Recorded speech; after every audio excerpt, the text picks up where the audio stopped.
La musique jouée semble évoquer des scènes de la guerre de sécession, mettant en lumière les différences entre les soldats de l'Union et les Confédérés, notamment la façon dont ils communiquaient sur le champ de bataille. Des termes militaires et des actions de guerre sont mentionnés, mettant en avant des lieux et des personnages clés de cette période historique. L'importance des généraux comme Stonewall Jackson et Robert Lee est soulignée, ainsi que les conditions difficiles dans lesquelles les soldats vivaient, confrontés à la maladie et à la famine. Les différences dans l'alimentation et les méthodes de survie entre les deux camps sont également évoquées, montrant la réalité brutale de la guerre pour les hommes combattants de part et d'autre. Après un mois de fermentation, une rue offre une saveur douce de brandy à sa liqueur. Abraham Lincoln, conscient de la nécessité de mesures radicales pour vaincre la Confédération, intensifie les efforts militaires avec une loi sur la conscription et le recrutement d'esclaves libérés. Malgré des élections défavorables pour le Parti républicain, une opposition à la guerre croît parmi les démocrates du Midwest. Des déserteurs refusant de contribuer à la libération des esclaves se cachent dans les bois. Des groupes anti-guerre se forment, dont les Copperheads, opposés à Lincoln et hissant l'image de la liberté sur leur veste. Pendant ce temps, Jefferson Davis, président confédéré, cherche à consolider la nation tout en faisant face à des difficultés économiques et des désertions dans l'armée sudiste. La guerre prend également une dimension morale avec des chansons dans les camps.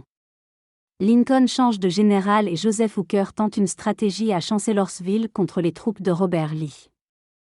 Le lieu-dit de Chancellorsville, avec une seule habitation au milieu d'une clairière entourée de bois, devient le théâtre d'affrontements entre les troupes du général Joseph Hooker et celles de Robert Lee lors de la guerre de sécession. Malgré une stratégie audacieuse de Lee pour circonscrire les forces ennemies, des erreurs de jugement mènent à une défaite des nordistes, causant la perte de nombreux hommes des deux côtés. L'épisode marque particulièrement par la blessure de Stonewall Jackson, qui succombe par la suite. Cette victoire coûteuse pour Lee le pousse à envisager une autre offensive, cette fois vers la Pennsylvanie, avec pour objectif d'atteindre Washington et forcer la négociation avec Lincoln. La destinée de la guerre semble se jouer entre Vicksburg à l'ouest et la Pennsylvanie à l'est, avec des retombées incertaines pour le conflit. Au cœur de la guerre de sécession aux États-Unis, 70 000 soldats sont répartis en 3 corps d'armée, dirigés par des généraux comme James Longstreet et Richard Ewell. La bataille de Gettysburg, déclenchée par une rumeur sur des chaussures, oppose les sudistes et les nordistes, aboutissant à une confrontation intense dans cette petite ville de Pennsylvanie. Forces de l'Union, menées par le général George Meade, défendent des positions stratégiques face à l'offensive des Confédérés.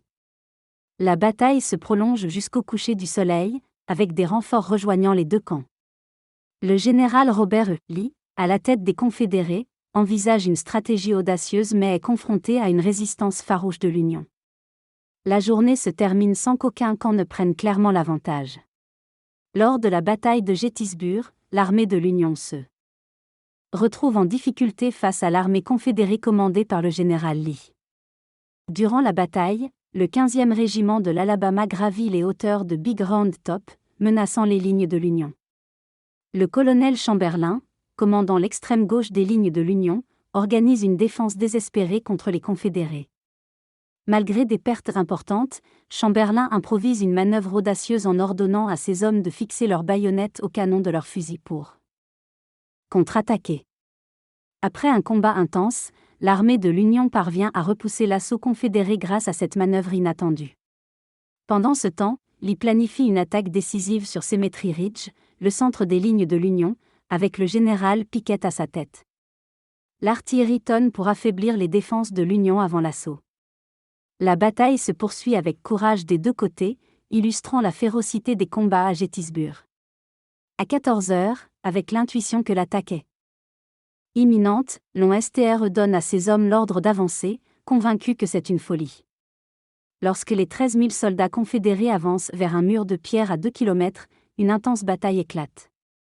Malgré les tirs des nordistes, les confédérés continuent l'assaut mais subissent de lourdes pertes. L'attaque finale échoue, causant la mort ou la capture de nombreux soldats. Cet échec marque la fin des espoirs de la Confédération d'envahir le Nord. Environ 51 000 soldats sont tués ou blessés lors de cette bataille éprouvante, dont un tiers des effectifs engagés. La retraite des Confédérés vers la Virginie est entamée, laissant derrière eux une ville de Gettysburg dévastée par la violence de la guerre.